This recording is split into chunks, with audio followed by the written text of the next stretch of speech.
नमाज अच्छी है, रोज़ा अच्छा है, हज अच्छा है, ज़कात अच्छी है। नमाज अच्छी है, रोज़ा अच्छा है, हज अच्छा है, ज़कात अच्छी है, मगर मैं बावजूद इसके मुसलमान हो नहीं सकता। नमाज अच्छी है, रोज़ा अच्छा है, हज अच्छा है, ज़कात अच्छी है, मगर मैं बावजूद इसके मुसलमान हो नहीं सकता न जब तक कट मरूं मैं ख्वाजाए बतहा की हुर्मत पर सल्लल्लाहु अलैहि वसल्लम। न जब तक कट मरूं मैं ख्वाजाए बतहा की हुर्मत पर, खुदा शाहिद है कि कामिल मेरा ईमान हो नहीं सकता। कायनात की सबसे अजीम शख्सियत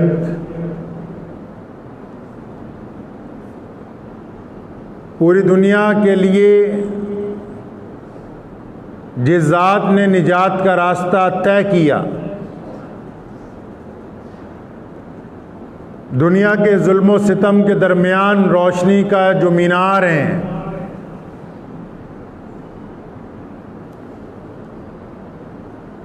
क़यामत तक आने वाले दुखी दिलों के दर्द का मदावा जो ज़ात है,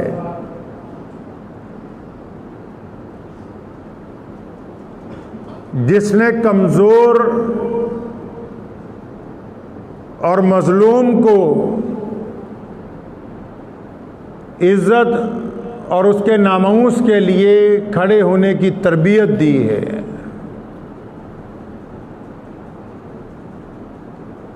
जिनका दीन आज कायनात के तमाम ज़र्रात में मौजूद है,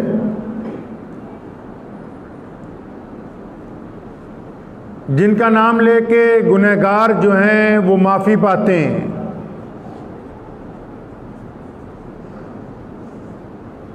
जिनकी शान और अज़मत आज भी वैसी है जैसी आलिम अरवाह में थी,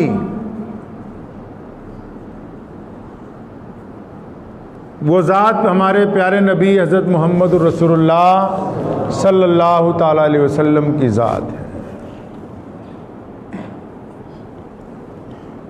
आका अलैहिस्सलातु वस्सलाम ने इंसानों की तरबियत की है। अक़वाम आलम में अब तक जो बड़े लोग आए उन्होंने जागीरें बनाई, उन्होंने बड़े बड़े महलात तामीर किए, बड़ी बड़ी हुकूमतों की तामीर की गई और अपनी बड़ी बड़ी गुफ्तगू उन्होंने लोगों के सामने रखी, लेकिन वो तमाम के तमाम लोग अपने वक्त के बाद लोगों के दिलों के अंदर जिंदा नहीं रहे।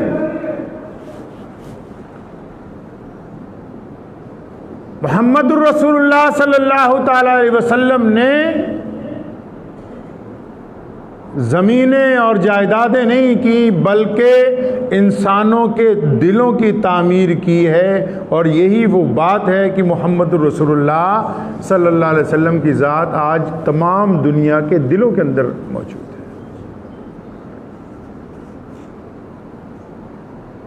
हमारे दीन में हर बात को इंसान को खुल के समझाया गया। अल्लाह के प्यारे नबी हज़रत मोहम्मद रसूलुल्लाह सल्लल्लाहु अलैहि वसल्लम ने हमें तरबियत दी है कि जब परेशानी आए, जब दुख आ जाए, जब आपको ऐसा लगने लगे कि अब जिंदगी का आगे का रास्ता ख़त्म है, जब घर की परेशानियां, कारोबार की परेशानियां, अक़वाम आलम की परेशानियां आपको ये यकीन दिलवा दें कि बस अब मामला ख़त्म है, अब ये जो हमने निज़ाम बनाया, जो हमने अपनी ज़िंदगी का दायरा शुरू किया, जो हमने सोचा था, हमने जिस टारगेट को अचीव करना था कि शायद अब वो मुकम्मल नहीं होगा, जब तमाम मायूसियां इंसान को घेर लेती हैं, तब मेरे रसूल ने फरमाया कि मायूसी तो कुफ्र है। फरमाया मायूस हो जाना फरमाया मायूसी तो कुफर है। फरमाया मुद्दतों में जो बंदा परेशान हो जाए और वो परेशानियों के दरमियान जब वो रोता नहीं है, बिलबिलाता नहीं है, जब वो लोगों के आगे हाथ नहीं फैलाता और मुस्तकिल मिजाजी से उसकी निगाह अपने अल्लाह के ऊपर लगी हुई होती है और दुनिया ये समझती है कि अब इसका किस्सा तमाम होने वाला है, अब इस पे मुसीबतों के पहाड़ हैं, अब इसको बीमारी ने घेर लिया, अब इसके ऊपर कारोबार का सलम आ गया है, अब इसके भाई इसका साथ छोड़ गए हैं। जब दुनिया ये समझती है कि आज के बाद अब आने वाले दिनों में इसका नाम लेने वाला कोई नहीं होगा, तो अल्लाह करीम ने रसूलुल्लाह को पैगाम भेजा, फरमाया इन्ना माल उसरी युसरा, कि रसूल करीम सल्लल्लाहु अलैहि वसल्लम मेरे इन बंदों को बता दो कि हर एक परेशानी के बाद तुम्हारे लिए मैंने कामयाबी रख दी है, इसलिए घबराने की कोई जरूरत नहीं है। मुश्किलें इंसान के साथ चलती हैं। जब आटा गूंदा था मिट्टी का, खमीर बनाया बंदे का, मुफस्सिरीन ने लिखा है कई 100 साल उस पर गमों की बारिश होती रही।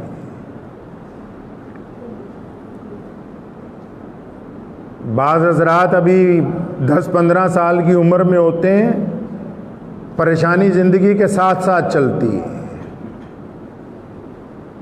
कभी यारों दोस्तों का दुख चलता है, कभी कमाई ना होने का दुख चलता है, कभी बहन का दुख मिल जाता है, किसी को बेटी का दुख मिलता है,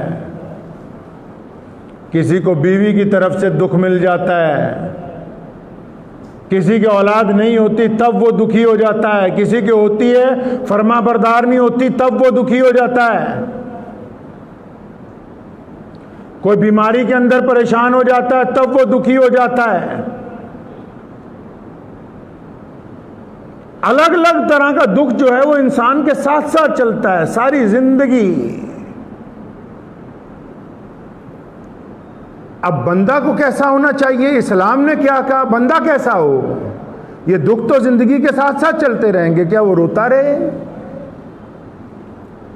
क्या वो लोगों के आगे जाके बस अपने दुखड़े ही सुनाता रहे?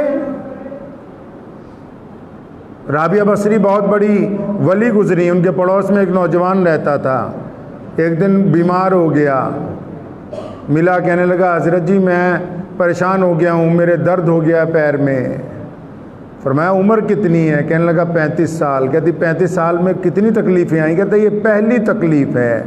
तो फरमाया कि कभी 35 साल में जो आराम की नींद सोए, 35 साल में जो इज़्ज़तों का मज़ा लूटा, 35 साल में जो अल्लाह की नेमतें हासिल की, क्या कभी उनका जिक्र भी ऐसे किया कि आज इस तकलीफ़ का जिक्र कर रहे हो? किसी को पूछो क्या हाल है जी, बहुत बुरा हाल है, जिस्म में 360 हड्डियां हैं, एक आदमी में अगर कोई खराबी आ गई बस उसी का जिक्र हो रहा है, बाकी जो बिल्कुल ठीक है 359 उनका जिक्र ही कोई नहीं, उनका शुक्र ही कोई नहीं।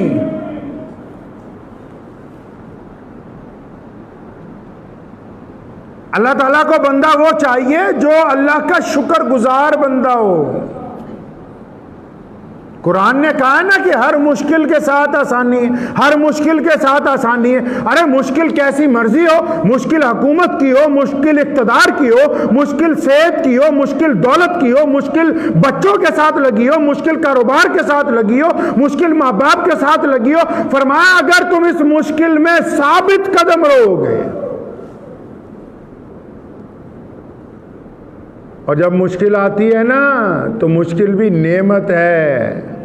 एक बुजुर्ग गुजरे हज़रत अब्दुल्ला रहमतुल्लाह अलैह, उनको उनके दोस्त ने कहा कि जब मुझे कोई मुश्किल आती है ना तो मैं सब्र करता हूँ। कहने लगा अब सिर्फ सब्र ही करते हो? मैं तो ऐसा नहीं करता, मुझ पर जब मुश्किल आती है तो मैं अल्लाह का शुक्र अदा करता हूँ कि या अल्लाह जितनी तूने मुझे नेमतें अता की हैं ये भी तेरी उन नेमतों में से एक नेमत है।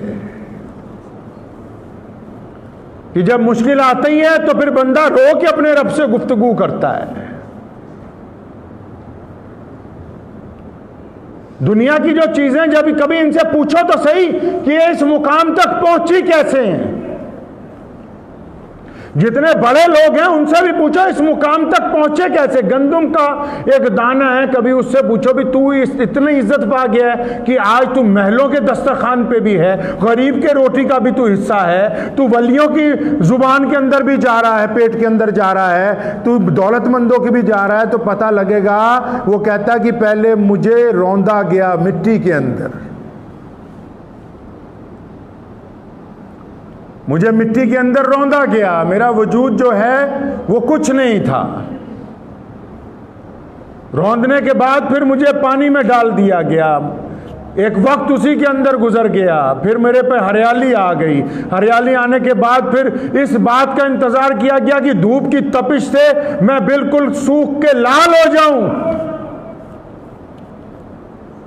तपिश की लाली के बाद फिर मेरी रगों को काट दिया फसल के जरिए, फिर मार पिटाई करके मेरे दाने अलग किए गए, फिर मुझे धोया गया, सुखाया गया, उसके बाद मुझे चक्की के 2 पासों में पीसा गया है। इतनी मुश्किलात से गुजरने के बाद मैं इंसान के जिस्म का हिस्सा बना हूं।